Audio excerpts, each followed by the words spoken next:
Hi friends, എൻ്റെ പേര് സാരംഗ്. എൻ്റെ ചാനലിലേക്കും ഒരു ഗ്യാപ്പിന് ശേഷം പുതിയൊരു വീഡിയോയിലേക്കും എല്ലാവർക്കും സ്വാഗതം.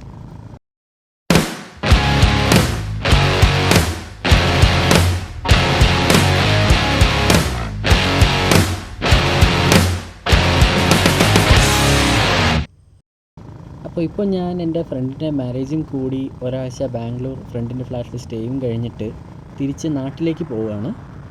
അപ്പോൾ യാത്ര തുടങ്ങി കുറച്ച് കഴിഞ്ഞപ്പോൾ ഒരു ചെറിയൊരു വില്ലേജിൽ കൂടെ കയറി ഇറങ്ങി വരേണ്ട ഒരു കാര്യമുണ്ടായിരുന്നു. കാരണം ഹൈവേ മെയിൻ്റെനൻസും പരിപാടികളൊക്കെ നടക്കുകയാണ്. അപ്പോൾ ആ വില്ലേജിൽ കൂടെ കയറിയപ്പോൾ ഒരു നല്ല റൈഡ് വ്യൂ കിട്ടിയതാണ്. പക്ഷെ ഞാനത് വില്ലേജ് ആയതുകൊണ്ടും നമുക്ക് കറക്റ്റ് വഴി അറിയാത്തതുകൊണ്ടും ഞാൻ മാപ്പ് ഇട്ടു. സോ മാപ്പ് മൊബൈൽ ഹോൾഡറിൽ കണക്ട് ചെയ്തപ്പോൾ അത് ആ വ്യൂവിനെ കുറച്ച് ബാധിച്ചു. എനിക്കത് അത്ര തൃപ്തി തോന്നിയില്ല. ഏർലി മോർണിംഗ് ഒരു ചെറിയൊരു കാട്ടുവഴി കൂടെയുള്ളൊരു വ്യൂ ആക്ച്വലി മിസ്സായി. അപ്പോൾ അതൊക്കെ കഴിഞ്ഞ് കുറച്ച് ഗ്യാപ്പിന് ശേഷം എടുക്കുന്നൊരു വീഡിയോ ആണിത്. അപ്പോൾ ഇത് ആക്ച്വലി പറഞ്ഞ പോലെ ധർമ്മപുരി എത്തുന്നൊരു റൂട്ടാണ്. അത് കൃഷ്ണഗിരി ടച്ച് ചെയ്യാതെയാണ് ഈ പറഞ്ഞ വില്ലേജിൽ കൂടെ കയറി ഇറങ്ങിയത്. അപ്പോൾ ആ ഒരു വ്യൂ മിസ്സായെങ്കിലും ഇനി നമുക്ക് വീണ്ടും ഹൈവേ വ്യൂ തന്നെ പിടിക്കാം. വെളുപ്പിനെ 5:30 ഇറങ്ങാൻ നോക്കി, പക്ഷെ അതിനിടയ്ക്ക് ചെറിയ പണി കിട്ടി. അതായത് ഞാൻ ഇങ്ങോട്ട് വന്നപ്പോൾ തോളിലിട്ടിരുന്ന ബാഗിൻ്റെ കാര്യം പറഞ്ഞിരുന്നു. അതിൽ ഓഫീസ് ലാപ്ടോപ്പും എൻ്റെ പേഴ്സണൽ ലാപ്ടോപ്പും ഉണ്ടായിരുന്നു. അപ്പോൾ അത് ഇങ്ങോട്ട് വന്നപ്പോൾ നല്ലപോലെ മേലുവേദന തന്നിരുന്നു. അതുകൊണ്ട് തന്നെ തിരിച്ചു പോകുമ്പോൾ എൻ്റെ 2 ബാഗുകളും ഒരുമിച്ച് ടൈ ചെയ്ത് വെച്ച് പോരാന്നാണ് കരുതിയത്. അങ്ങനെ ടൈ ചെയ്ത് വെച്ചിരുന്ന റോപ്പ് ഒരു സാധാ റോപ്പായിരുന്നു. അതൊരു നല്ല പണി തന്നേനെ. പക്ഷേ എന്തോ ഭാഗ്യത്തിന് ആൾക്കാരത് കാണിച്ചുകൊണ്ട് രക്ഷപ്പെട്ടു. രാവിലെ ഇറങ്ങാനുള്ള ധൃതിയിൽ ആ ബാഗ് കെട്ടി വെച്ചത് ശരിയായില്ലായിരുന്നു. അതുകൊണ്ട് തന്നെ അതിൻ്റെ ഒരു എൻഡ് കുറച്ച് അഴിഞ്ഞു പോയിട്ട് ടയറിൽ കുടുങ്ങാൻ പോയേനെ. എന്തോ ഭാഗ്യത്തിന് നാട്ടുകാർ അത് കാണിച്ചു തന്നു. അതുകൊണ്ട് തന്നെ ഒതുക്കി കെട്ടി വീണ്ടും ആ ബാഗിൻ്റെ തോളിൽ തന്നെ കയറിയിരിക്കുകയാണ്. അല്ലെങ്കിൽ നല്ല പണി കിട്ടും എന്നെനിക്ക് ഉറപ്പായിരുന്നു. കാരണം ഏകദേശം ബാക്ക് ടയറിലെ ഡിസ്ക് ബ്രേക്കിൻ്റെ അടുത്ത് തന്നെയാണ് അത് കിടന്നിരുന്നത്. അപ്പോൾ കുറച്ചും കൂടെ മുന്നോട്ട് പോയോ ഒരു കാറ്റടിച്ചത് ടയറിൽ എങ്ങാനും കുടുങ്ങിയിരുന്നെങ്കിൽ ഒരു വകയായേനെ. ഡിസ്ക് ബ്രേക്കിൻ്റെ ആവശ്യമില്ലാതെ തന്നെ ബ്രേക്ക് വന്നേനെ. അപ്പോൾ അങ്ങനൊരു എക്സ്പീരിയൻസ് രാവിലെ ഉണ്ടായി. എൻ്റെ ഭാഗ്യത്തിന് പ്രശ്നമൊന്നും ഉണ്ടായില്ല. അപ്പോൾ ആ ബാഗ് തിരിച്ചെൻ്റെ തോളെ കയറിയിട്ടുണ്ട്. ഇനി മേലുവേദന സഹിച്ച് തന്നെ അങ്ങോട്ട് തന്നെ പോകാം. പക്ഷേ ഇതിപ്പോൾ രാവിലെയാണ്, നല്ല ഉന്മേഷത്തോടെയാണ് ഇറങ്ങിയത്. ഇപ്പോൾ ഈ റൂട്ട് നല്ല രസമുണ്ട് കാണാൻ. ഈ രാവിലെ ഇറങ്ങുന്നതുകൊണ്ട് തന്നെ അങ്ങനെ ഒരു ഗുണമുണ്ടായി. എന്താണ് ഈ പ്രഭാതം പൊട്ടിവിടരുക എന്നൊക്കെ കേട്ടിട്ടില്ലേ? ആ ഒരു സാധനം നമുക്ക് കാണാം. അപ്പോൾ നല്ലൊരു അറ്റ്മോസ്ഫിയർ തന്നെയാണ് ഇപ്പോൾ ഉള്ളത്.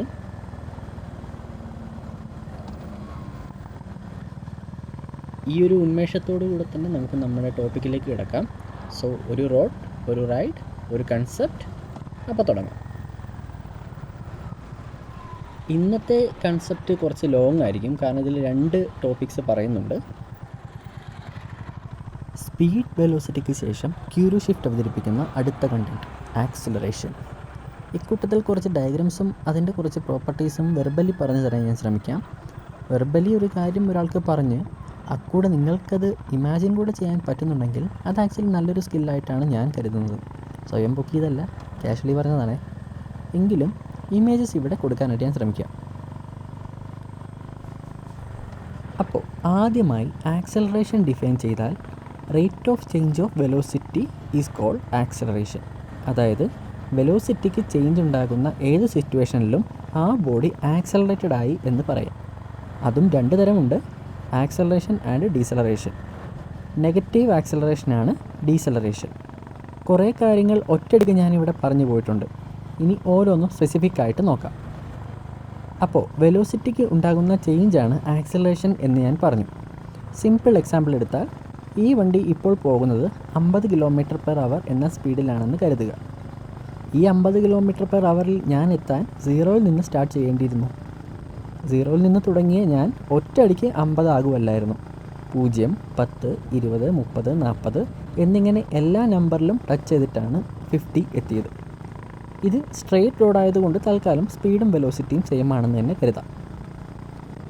ഇവിടെ ഈ വെലോസിറ്റി 10, 20, 30, 40 എന്നിങ്ങനെ മാറുന്ന കൊണ്ട് ഇവിടെ ഈ ബൈക്ക് ആക്സലറേറ്റഡ് ആയി എന്ന് പറയാം. അതായത് വെലോസിറ്റിക്ക് ചേഞ്ച് വന്നാൽ ആക്സലറേറ്റഡ് ആയി എന്നും, തിരിച്ച് ബോഡി ആക്സലറേറ്റഡ് ആണെങ്കിൽ അതിൽ വെലോസിറ്റി ചേഞ്ച് ഉണ്ടായി എന്നും നമുക്ക് പറയാം.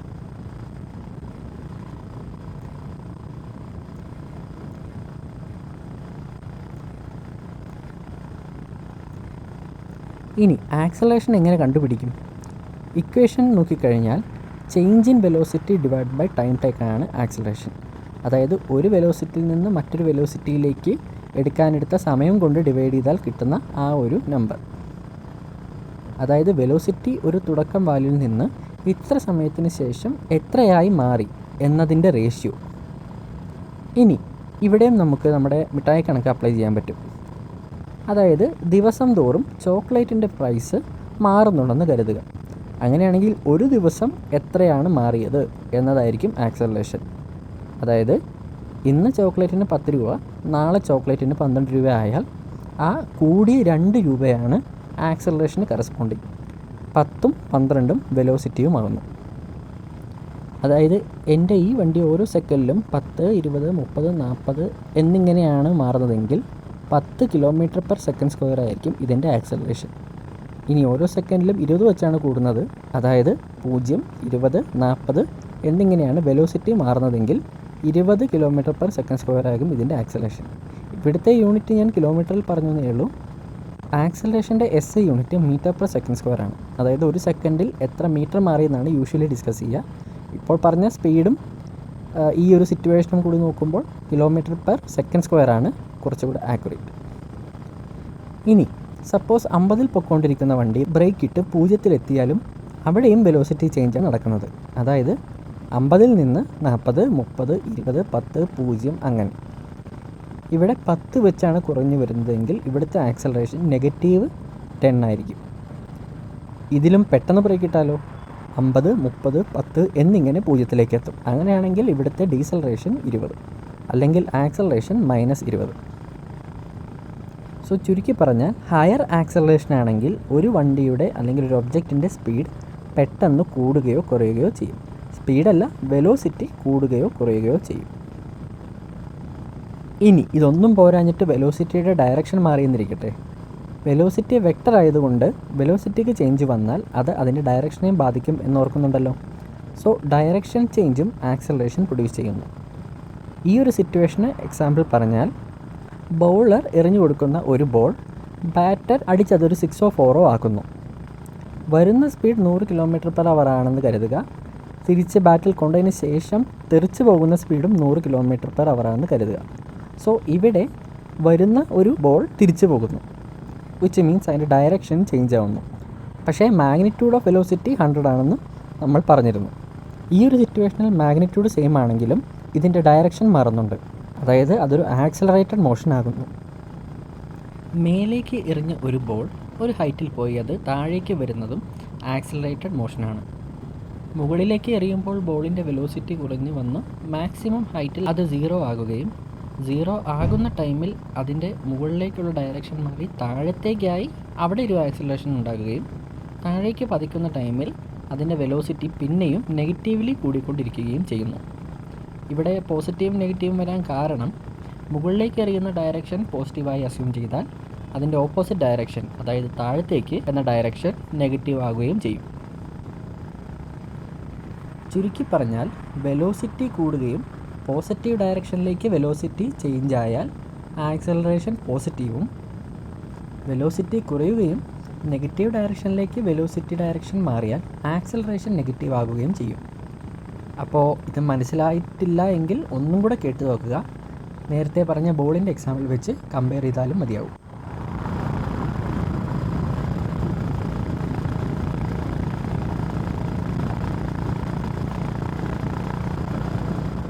അപ്പോൾ ആക്സലറേഷൻ എന്താണെന്ന് മനസ്സിലാക്കി കഴിഞ്ഞാൽ പറയാൻ പറ്റുന്ന 2 കൺസെപ്റ്റും കൂടെയുണ്ട്. അതാണ് യൂണിഫോം മോഷനും നോൺ യൂണിഫോം മോഷനും. അപ്പോൾ യൂണിഫോം മോഷൻ എന്ന പേര് കേട്ടാൽ തന്നെ അറിയാം, യൂണിഫോം അതായത് എല്ലാം ഒരുപോലെ. എന്തായിരിക്കും അവിടെ ഒരുപോലെ?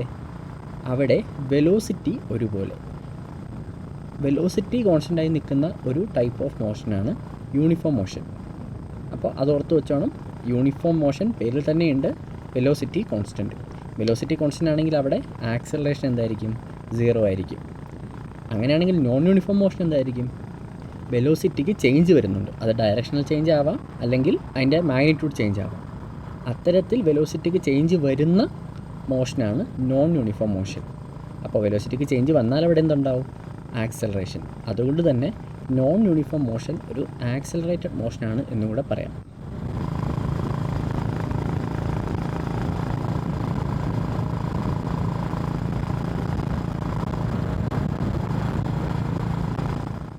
അപ്പോൾ ഇനി കുറച്ച് ഗ്രാഫ്സ് പഠിക്കാം. ആദ്യം ഗ്രാഫ്സിൽ അറിയേണ്ട കാര്യം എക്സ് ആക്സിസ് എന്താണ്, വൈ ആക്സിസ് എന്താണ് എന്നതാണ്. രണ്ട് നമ്പർ ലൈൻസിനെ രണ്ടിൻ്റെയും 0യിൽ കണക്റ്റാക്കി 90 ഡിഗ്രിയിൽ പ്ലേസ് ചെയ്താൽ കിട്ടുന്ന ഫിഗറാണ് ഗ്രാഫ്. അതിൽ തന്നെ രണ്ട് ആക്സിസിലും സ്കെയിൽസ് ഉണ്ട്. യൂഷ്വലി 1 സെൻറ്റിമീറ്റർ ഡിസ്റ്റൻസിലാണ് ഗ്രാഫിൽ പ്രധാനപ്പെട്ട മാർക്കിങ്സ് വരയ്ക്കുന്നത്. എന്ന് കരുതി 1 സെൻറ്റിമീറ്റർ 2 സെൻറ്റിമീറ്റർ എന്നിങ്ങനെ വേണമെന്നില്ല. പകരം ഒരു ഫിക്സഡ് നമ്പർ കൂടുന്ന രീതിക്ക് സെറ്റ് ചെയ്താൽ മതിയാവും.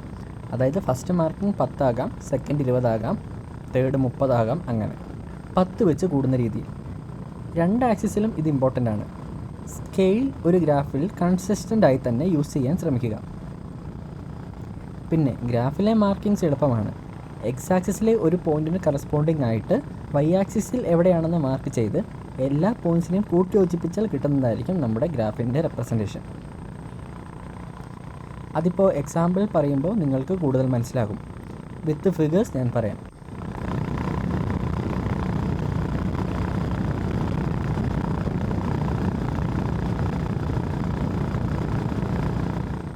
നമ്മളിനി പറയാൻ പോകുന്നത് നമുക്ക് വേണ്ട ടോപ്പിക്സിൻ്റെ ഫിഗേഴ്സാണ്. അതായത് distance time graph, velocity time graph, acceleration time graph, etcetera. അതിൽ ശ്രദ്ധിക്കേണ്ട കാര്യം, ടൈം എന്ന ഫിസിക്കൽ ക്വാണ്ടിറ്റി എപ്പോഴും നമ്മൾ എക്സ് ആക്സിസിലാണ് വയ്ക്കുന്നത്. അത് നമുക്ക് ഇൻഡിപെൻഡൻറ്റ് ക്വാണ്ടിറ്റി എന്ന് വിളിക്കാം. കാരണം ടൈം ഒന്നിനെയും ഡിപ്പെൻഡ് ചെയ്യുന്നില്ല. അത് ഓൾവേസ് മുന്നോട്ട് പോയിക്കൊണ്ടേയിരിക്കും. വൈ ആക്സിസിൽ നമ്മൾ ഡിപ്പെൻഡൻറ്റ് ക്വാണ്ടിറ്റിയാണ് എടുക്കാറ്. ഡിസ്റ്റൻസ്, ഡിസ്പ്ലേസ്മെൻറ്റ്, വെലോസിറ്റി എന്നിങ്ങനെ. ഇതെല്ലാം ടൈമിനെ ഡിപ്പെൻഡും ചെയ്യുന്നുണ്ട്. നമ്മൾ ഓർക്കേണ്ടത് എക്സ് ആക്സിസിന് പാരലായി ഒരു ലൈൻ വരച്ചാൽ അവിടെ വൈ വാല്യൂവിന് ചേഞ്ച് ഇല്ല എന്നതാണ്. എക്സാമ്പിൾ ഈ കാണുന്ന ഫിഗർ പോലെ. ഇവിടെ എക്സ് ആക്സിസിൽ ടൈം വാല്യൂ മാറുന്നുണ്ട്, എന്നാൽ വൈ വാല്യൂ മാറുന്നില്ല. വിച്ച് മീൻസ് ചേഞ്ച് ആകുന്നില്ല എന്നതാണ് അതിൻ്റെ മീനിങ്. വൈ ആക്സിസിലെ ക്വാണ്ടിറ്റി എന്താണോ അത് ചേഞ്ച് ആകുന്നില്ല. ഇനി എക്സ് ആക്സിസിന് പാരലൽ അല്ലാതെ ഒരു ലൈൻ വന്നാലോ, അവിടെ വൈ വാല്യൂ അല്ലെങ്കിൽ വൈ ആക്സിസിലെ ക്വാണ്ടിറ്റി മാറുന്നുണ്ട് എന്നാണ് അതിനർത്ഥം. അതുകൊണ്ട് തന്നെ ഇപ്പോൾ നമുക്കൊരു ടേം ഇവിടെ ഡിഫൈൻ ചെയ്യാൻ പറ്റും. ആ ക്വാണ്ടിറ്റിയാണ് സ്ലോപ്പ്. പേര് പോലെ തന്നെ ചെരിവ്. ഒരു ലൈൻ എത്രത്തോളം ചെരിഞ്ഞിട്ടുണ്ട് എന്നത് ഇൻഡിക്കേറ്റ് ചെയ്യുന്ന നമ്പറാണിത്. ചെറിയ നമ്പറാണെങ്കിൽ ചെറിയ ചെരിവും വലിയ നമ്പറാണെങ്കിൽ വലിയ ചെരിവുമാണ് കാണിക്കുന്നത്. സോ അതിൻ്റെ ഇക്വേഷൻ എന്ന് പറഞ്ഞാൽ change in Y value divided by change in X value എന്നതാണ്. അതായത് delta Y by delta X. ഇത് ഏത് ഗ്രാഫിലും ഡിഫൈൻ ചെയ്യാൻ പറ്റുന്ന ടേം ആയതുകൊണ്ട് തന്നെ ഈ ഒരു ടേം ഓരോ ഗ്രാഫിലും ഓരോ ഫിസിക്കൽ ക്വാണ്ടിറ്റി ആകും റെപ്രസെൻറ്റ് ചെയ്യുന്നത്.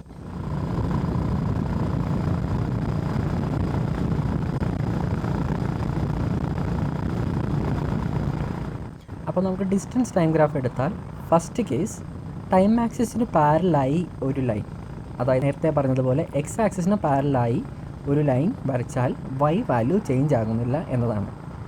അതായത് വൈ ആക്സിസിലെ ഡിസ്പ്ലേസ്മെൻറ്റ് ചേഞ്ച് ഇല്ല എന്നതാണ്. ഡിസ്പ്ലേസ്മെൻറ്റിന് ചേഞ്ച് ഇല്ലാത്ത കേസ് ഏതാണ്?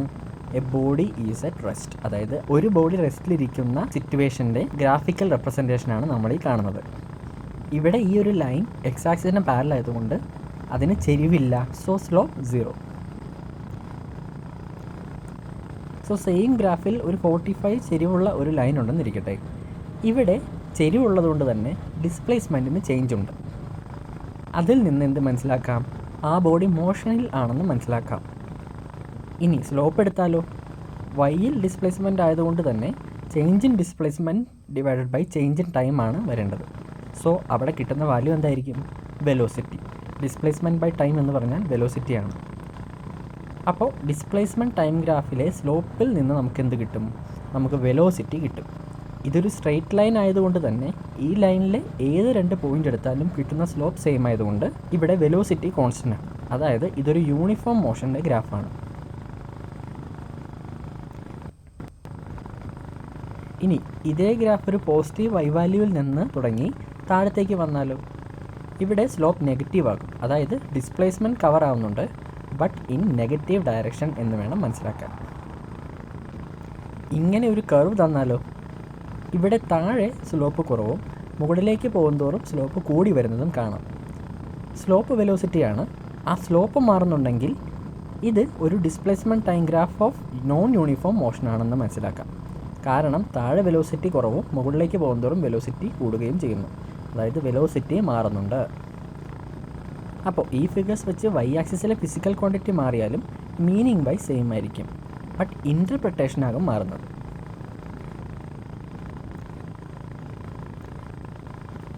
ഇനി നമുക്ക് വെലോസിറ്റി ടൈം ഗ്രാഫ് ഒന്ന് നോക്കാം. അപ്പോൾ എക്സ് ആക്സിസിന് പാരലായ ഒരു ലൈൻ ആണെങ്കിൽ എന്തായിരിക്കും മീനിങ്? വൈ വാല്യൂ മാറുന്നില്ല, അതായത് വെലോസിറ്റി മാറുന്നില്ല. വെലോസിറ്റി മാറാത്ത കേസ് ഏതായിരിക്കും? അത് യൂണിഫോം മോഷൻ്റെ ആയിരിക്കും. സോ ഈ graph velocity time graph of uniform motion ആയിരിക്കും. ഇനി ഒരു 45 ഡിഗ്രി ചെരിവുള്ള ഒരു ലൈൻ ആണെങ്കിലോ? ഇവിടെ വൈ ആക്സിസ് മാറുന്നുണ്ട്, സോ വെലോസിറ്റി മാറുന്നുണ്ട്. വെലോസിറ്റി മാറുന്ന കേസിലാണ് നോൺ യൂണിഫോം മോഷൻ ഡിഫൈൻ ചെയ്യുന്നത്. സോ വെലോസിറ്റി മാറിയാൽ ആക്സലറേറ്റഡ് മോഷൻ ആയി എന്ന് പറയാം. ഇനി change in Y value by change in X എടുത്താലോ? Change in velocity divide by change in time ആയിരിക്കും കിട്ടുന്നത്. അത് ആക്സലറേഷൻ ആകും. അതായത് ഒരു വെലോസിറ്റി ടൈം ഗ്രാഫിൻ്റെ സ്ലോപ്പ് എടുത്താൽ കിട്ടുന്നത് ആക്സലറേഷൻ ആണ്. ഇനി ഒരു പോസിറ്റീവ് വൈ വാല്യൂവിൽ നിന്ന് താഴത്തേക്കാണ് വെലോസിറ്റി ടൈം ഗ്രാഫ് എങ്കിലോ? First interpretation velocity in opposite direction ആണെന്ന് വേണേൽ കരുതാം. അല്ലെങ്കിൽ വെലോസിറ്റി കുറയുന്ന സിറ്റുവേഷൻ എന്നും ആകാം, even though the direction is positive. ഇനി ആക്സലറേഷൻ ടൈം ഗ്രാഫ് എടുത്താലോ? എക്സ് ആക്സിസിന് പാരലായ ലൈൻ ആണെങ്കിൽ Y value same, which means ഇവിടെ ആക്സലറേഷൻ കോൺസ്റ്റൻ്റ് എന്നാണ്. അതായത് വെലോസിറ്റി മാറുന്നതിൻ്റെ റേറ്റ് കോൺസ്റ്റൻ്റ് ആണ് എന്നാണ്. എടുത്തു പറയുന്നു വെലോസിറ്റി മാറുന്നില്ല എന്നല്ല, വെലോസിറ്റിക്ക് ഉണ്ടാകുന്ന ചേഞ്ച് കോൺസ്റ്റൻ്റ് ആണ്. എക്സാമ്പിൾ പറഞ്ഞാൽ ഒരു കല്ല് ഒരു ഹൈറ്റിൽ നിന്ന് താഴത്തേക്ക് ഇട്ടാൽ അതിൻ്റെ വെലോസിറ്റി 9.8 m/s² വെച്ച് ഓരോ സെക്കൻഡും കൂടി വരും. അതായത് അവിടെ വെലോസിറ്റി 0, 9.8, 19.6 അങ്ങനെ കൂടിക്കൊണ്ടിരിക്കും. ബട്ട് ആക്സലറേഷനായ 9.8 എന്ന വാല്യൂ കോൺസ്റ്റൻ്റ് ആണ്. ഇത് ആക്സലറേഷൻ ഡ്യൂ ടു ഗ്രാവിറ്റിയുടെ വാല്യൂ ആണ്. നിങ്ങളത് കേട്ടിട്ടുണ്ടായിരിക്കുമെന്ന് കരുതുന്നു. അപ്പോൾ ഇതൊക്കെയാണ് മെയിൻ ഗ്രാഫ്സ്.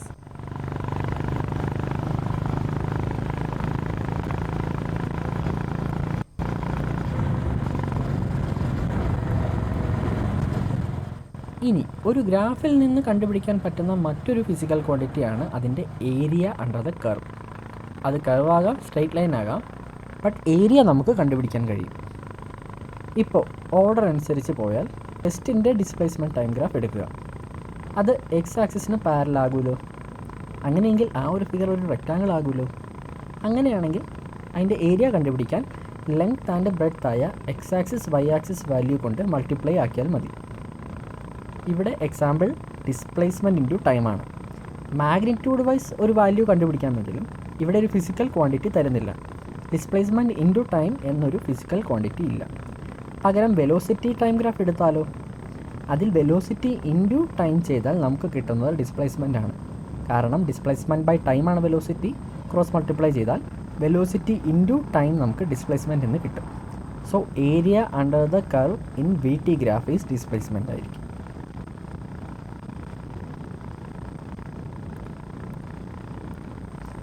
അങ്ങനെയാണെങ്കിൽ ആക്സലറേഷൻ ടൈം ഗ്രാഫ് എടുത്താലോ?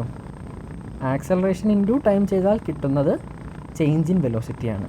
So area under acceleration time graph is velocity. അപ്പോൾ ചുരുക്കി പറഞ്ഞാൽ ആകെ 2 സാധനമേ ഗ്രാഫിൽ നിന്ന് കിട്ടുന്നുള്ളൂ, സ്ലോപ്പ് ആൻഡ് ഏരിയ. അത് ഏത് ഗ്രാഫിൽ നിന്ന് എന്താണ് കിട്ടുന്നതെന്ന് പഠിച്ചാൽ ഈ ഭാഗം ക്ലിയർ ആകും. ഒരു ഷോർട്ട് കട്ട് ഞാൻ സ്ക്രീനിൽ എഴുതി കാണിക്കാം, അതൊന്ന് നോട്ട് ചെയ്ത് വെച്ചേരേ.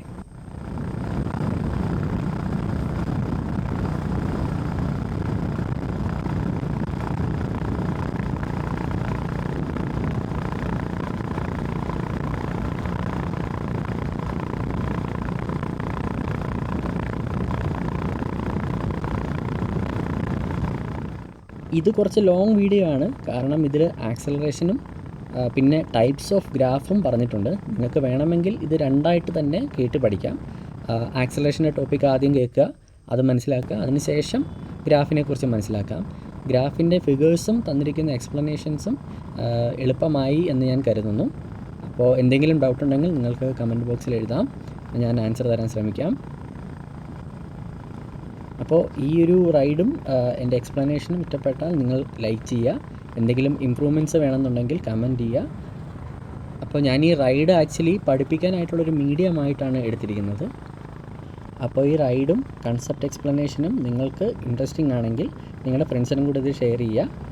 So thanks for watching. നമുക്ക് അടുത്ത വീഡിയോയിൽ കാണാം. Bye friends.